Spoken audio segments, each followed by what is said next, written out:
بودو بریم سراغ ویدیو تا دیر نشده، چون که خیلی با هم کار داریم. خب دوستان، فتوشاپ رو باز میکنیم. وقتی که باز کنیم احتمالا اولش هیچی نیست. از بخش فایل میتونید، راههای متعددی وجود داره، ولی میتونید از بخش فایل گزینه نیو یکی از این گزینه‌ها رو انتخاب کنید. کاستوم، من با این تنظیمات میزنم الان، چون که حالا برای جای خاصی نمیخوایم. یه جوری میشه در واقع پهناورزه اندازه پست اینستاگرام. اینو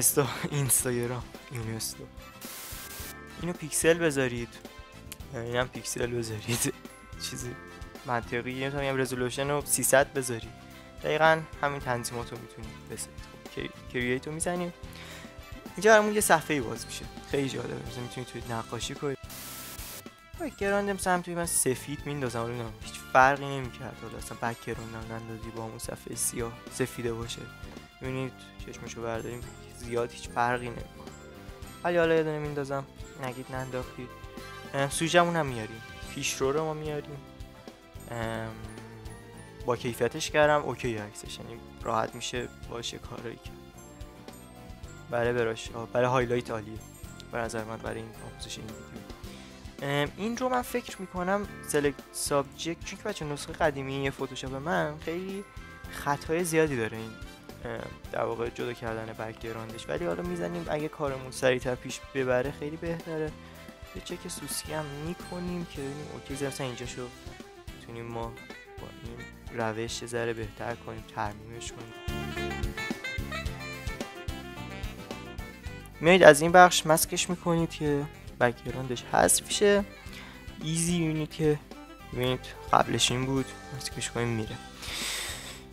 خوب شد. فقط همون یه ذره مثلا انگار آفتاب داره از پشت بهش میتابه دیگه حالا اونشو باید یه ذره با تنظیمات رنگ و نورینه اوکیش کنید.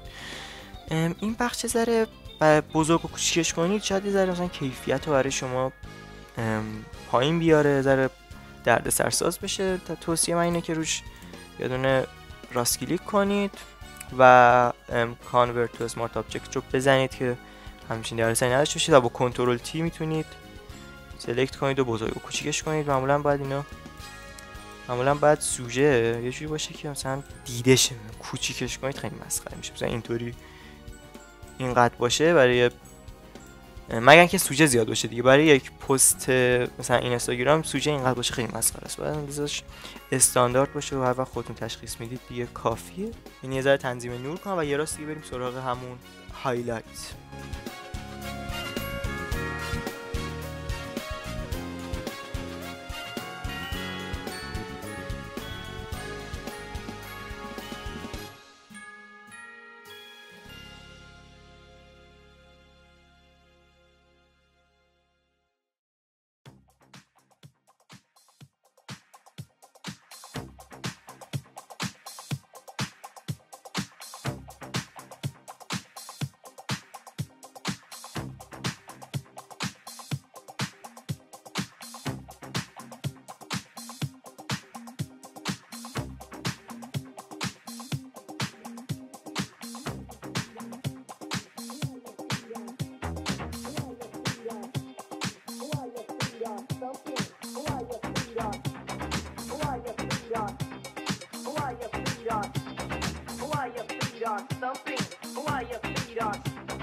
این بود با کامera فیلتر. کلا کامera فیلتر خیلی مهمه. اگه سوژه‌ای دارید حتما باش کار کنید که خیلی میتونید تاثیرگذار باشه. حالا من مثلا الان میخوام اینجا یک جایی درست کنم، مثلا منبع نور درست کنم، ولی مثلا از اینجا مثلا میتابه روی پیشرو. خب من اینو میارم، اینو ما اینجا میذاریم، مودش رو میذارم روی اسکرین. الان معلوم نمیشه، حالا زیاد نترسید. یک لایه میام از این بخش، یک لایه میاریم گرادینت مپ میاریم، مسکش میکنم رو پایینی، وصلش میکنم به پایینی. گرادینتمون رو انتخاب میکنیم مثلا، چون اینجا الان بک‌گراند سفیده، این زیاد معلوم نمیشه. من میتونم یه کاری کنم مثلا این حالا معلوم شه به این صورت و بکنیم. میتونم خیلی کم اینجا سیاهی بدیم این معلوم شه. تابش نور رو من به این صورت چه معلوم کنم مثلا. خب الان یه ذره اوکی تر شد، این برم یه ذره سیاه کنیم. خب الان یه ذره بیشتر معلوم شد. حالا من این دوتا کانورت تو اسمارت آبجکت میکنم، یکیشون میکنیم مودش رو میزنم اسکرین و با کنترل جی یه چند تا میگیرم که نقشش پررنگ تر شه، مثلا تابشی که داره پیش رو اتفاق میفته بیشتر شه. و یکی از این کپی ها رو با باشن بلور پخش میکنم نورشو که میشه اینطوری بهتره به نظر. و این دوتا رو هم رو هم کوچیکشون میکنیم و یک ذره پاکش میکنم، یک ذره سایه‌شه که خیلی مهمه. بعد اکثرا با گراندنس مپ خیلی خوشگل‌تر سایه میفته چون که رنگ سفید هم توش هست، نارنجی سفید قاطیه و خیلی اون نور رو بهتر حسشون میده به بیننده. ما یک بخش باز میکنیم، سالید کالر باز میکنیم، سالید کالر رو مشکی میذاریم. اوکی، مودش رو میذارید اسکرین. بچه این مراحلش رو باید پیش برید وگرنه کار نمیکنه. گرادینت مپ رو باز میکنید و همون رنگ که میخواید البته قبلش اینو باید مسکش کنید تو پایینی به سایت کالر و مسکشه و رنگی که میخواید و من اون نارنجی رو میخوام میذارم. و اینکه بین اینها ما یه دونه لایه باز میکنیم، با سیاه اصلا نمیکشه. خب برای اینکه ما بخوایم کارمون اتفاق بیفته با سفید بکشیم. ببینید وقتی با سفید بکشیم چه به چه صورت در میاد. این براشیه که مثلا ببینید کم رنگ هم بکشید این رنگه، یه رنگ خاصیه که خیلی سخته بخواید با رنگ های معمولی بدون گرادینت مپینگ رو نشون بدید. خب حالا یه کاری دیگه که میکنه برای اینکه بتونید بهتر سایه رو بکشیم، مثلا ببینید به این صورت بیرون نمیخوایم بیفته این رنگ. خب برای اینکه 3 ساعت الکی نیایید و مثلا وقتی کشیدید بیرون افتادید تو هی پاک کنید اذیت شید، راحت میتونیم یه کاری کنیم. راحت میایم سوژه‌مون رو میایم سوژه اصلی رو خب سلکت سابجکت میکنیم، سوژه‌مون رو کامل این سلکت میشه. اوکی، یکی دست بهش نمیزنید، میایید توی همون لایه‌ای که میخواید بکشید سایه رو. حالا اگه بکشید دیگه فقط روی این آدم میفته، اینکه خیلی بیشتر حال میکنه. خب حالا این نور که تابیده منطقیه که اینجا یه ذره کمتر تحت تاثیر نور قرار بگیره، این پایین لباسای آستینای پیش رو، پس اینجا باید یه ذره کمتر باشه نور. خب اینطوری میکشید اینجا رو یه ذره مثلا اینطوری بکنید که منطقی شه. این چی میگن چون لباس بعد هی بالاتره هی بیشتر میشه. الان یک اشتباه اینجا رخ داده، اینجا کامل سلکت نشد. من اینو یه ذره اوکیش کنم. اینجا آروم میکشید به این صورت، یه ذره اینطوری مثلا چون که به هر حال نور خیلی منظم توی خط که اتفاق نمیفته، یه ذره باش بازی کنید، به اینجا نور بدید مثلا به این صورت که یه ذره خوشگل شه. و روی رده های لباس هم معمولا توی نور میفته. خب چون وقتی میکشید یه ذره طبیعی بکشید و سعی کنید مثلا پاکش کنید، اینطوری باش بازی کنید یا به هم وصلش کنید و اوکی. حالا خب بعد یه ذره بالاتر، حالا اینجا های نقشش پررنگ تر میشه.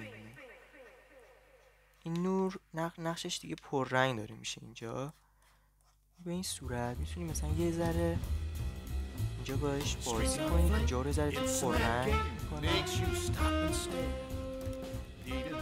خب اینجا روش خب تحت تاثیر نور قرار بگیره دیگه. اینجا رو ما با نور میبینید چقدر باحال و طبیعی میشه اینا رو درست کرد. واقعا اینا رو اوکی میکنیم. میگم که بخش بیشتر ما با اون پاک کردن است. خب حالا همین طوری هم اوکیه، یعنی تقریبا همین هم اوکی، ولی حالا میایم یه ذره بهترش میکنیم. خیلی این اوپاسیتی و فلر پاکن رو بیارید پایین که زیاد نتونید پاک کنید، که آروم بکشید. اینجا شد میکنم بکشید اینجا. ببینید الان مثلا منطقی و یه ذره این پایینش رو مثلا بیشتر کم کنید، بالاش بیشتر بیفته و اینها. خب حالا یه سری جاشو مثلا من اینجایی که دیگه تحت تاثیر بیشتر نوره رو پررنگ‌تر میکنم. به این صورت مثلا یه سری شاخه ها ایجاد میکنه نور تو لباس مثلا. باز حالا من با اینو بازی میکنم و اینکه تا به حد دلخواه برسه دیگه، تا اون دیگه جایی که مغزت بگه اوکیه. چه یک لایه دیگه باز کنید که باز هم ماسک باشه و توی اون یک لایه بکشید که دیگه خواستید پاک کنید و دیدید بد شد اذیت نشه. به این صورت اینجا ما میکشیم به این صورت. حالا من اینجا میذارم 100,000 بیمیش پایین. چه نور معمولا از اینجا مثلا میفته به صورت. مثلا حالا اینجا ها رو میتونید بذارید پررنگ‌تر رو کنید و پاکش میکنیم دیگه هر جا اشتباه شد. بچه یک روشی که میتونید از شر این سلکت خلاص شید و از نظر من خیلی باله اینه که شما کنترل جی رو فشار بدید و این اتفاق میفته براتون. کنترل جی رو فشار دادید یه لایه براتون بالا اینا باز میشه، این لایه رو حذف کنید دیگه و این ماسکی که به هم میخوره و اینو دوباره یه بار دیگه ماسکش کنید، تقریبا میزنید اوکی میشه، از شرش خلاص میشه. خب حالا با بخش سایه رو موفقیت کنار گذاشتیم. بریم سراغ هایلایت. میگم که از سر کار کردم زیاد شده، من الان شب و بارتونش دقیقه 27 دقیقه تا الان رکورد شده و اینکه دارم بتونید این براشایی که دارم رو داشته باشید، میتونید کامنت ها بگید و اینها. خودم هم از دوستان عزیزی که تو حوزه کار میکنن دانلود کردم میتونم براتون بذارم. حالا یک براش میارم برای هایلایت، چون اکثرا براش زیاده خودتون میتونید بسازید. برای هایلایت راحت میشه اینجور سرسا. بچه‌ها برای هایلایت پیشنهاد میکنم من الان فقط این سمت چپ شد فقط میگم، سمت راست و معمولا برای اینکه زیباتر شه میتونید مثلا با سفید خیلی ملایم یا هایلایتی هم بزنید، این کمکاری نکنید واقعا برای کارهایی که میکنید. الان ما اگر با سفید برای این هایلایت بزنیم خیلی مسخره میشه. یه رنگ میاریم از منبع نورمون یه ذره روشن‌تر. بچه با آر میتونید شما اینو بچرخونید صفحه رو، من معمولا این کار میکنم. خب یک در راستای این اوکیه، این کوچیکش میکنیم، شروع میکنیم به کشیدن. خب هایلایت میکشید به این صورت. وقتی دارید میکشید اینکه حس کنید بد دارید میکشید و مثلا مفتم نمیارزه خیلی هست، خب ولی معمولا اوکیه، یعنی در یه حدی بکشید که خودتون رو راضی کنه. چون اولشه، من خودم هم زیاد خیلی وقت نیست شروع کردم، زیاد خیلی هم کنار گذاشتم فتوشاپ و یه ذره برام گوله الان هایلایت. کلا یه مرحله سختی هایلایت، بستگی دیگه به استعدادتون داره، ولی سخت‌ترینش هم هایلایت. میکشید و به این صورت چند بار مثلا همونجا تکرارش میکنید و اینکه نقشش بیشتر شه، پررنگ شه. سه حاله ها رو هم باید پررنگ‌تر کنید تو این لباس. این صورت میکشید بیایم بالاتر لباس که به این صورت شو. ببینید اون سایه خیلی مهمه، مثلا اینجا بهتون کمک داره میکنه. اون سایه در جالب زشت شدن اینو میگیره. من مثلا یه دورش کنم هایلایتش اوکیه، مثلا زیاد بد نشد، تازه من خیلی سریع کشیدم. برای هایلایتش خیلی باید وقت بذاریم واقعا، من اینو تنها چیزی که میتونم بگم خیلی باید وقت بذارید، شاید نیم ساعت 40 دقیقه هم کم باشه براش.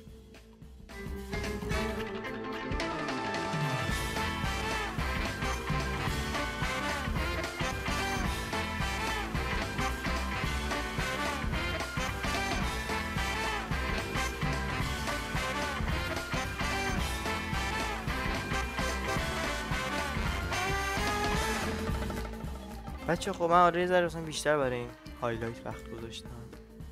هایلایت جدیده ببینید این با این هایلایتی که ذره بیشتر وقت گذاشتم زیاده داره، خیلی بیشتر وقت بذارید. ببینم این همون هایلایتیه که خیلی سریع و سرسری زدم. این هایلایت میبینید افتضاحه، با این سایه‌ای که زدیم فقط داره پوشونده میشه. این باز بهتره، اینی که جدیدتر زدم. ببینید اگه من اینو بردارم مثلا این قابل تحمل تره این هایلایت، ولی اینجا ریده شده، ولی این اصلا قابل تحمل نیست. میبینید اینه دیگه، چون خیلی خواستم سریع بزنم شد، ولی همین بیشتر من اوکی ام با این نور. حالا اگه من این منبع نور رو هم وردارم زیاد زشت نیست، خوب تونستیم حالا بزنیم، نه عالی خوب زدیم، ولی در همین کار من از خودم راضیم. اوکی اگه خوشتون اومد لایک کنین، اگه بهتون کمک کرد، اگه بهتون یه ذره کمک کرد، یه چیزی تو ذهنتون جرقه زد، لایک کنید. دمتون گرم که تا اینجا دیدید. پدرمون در اومد. دمت گرم. خدافظ.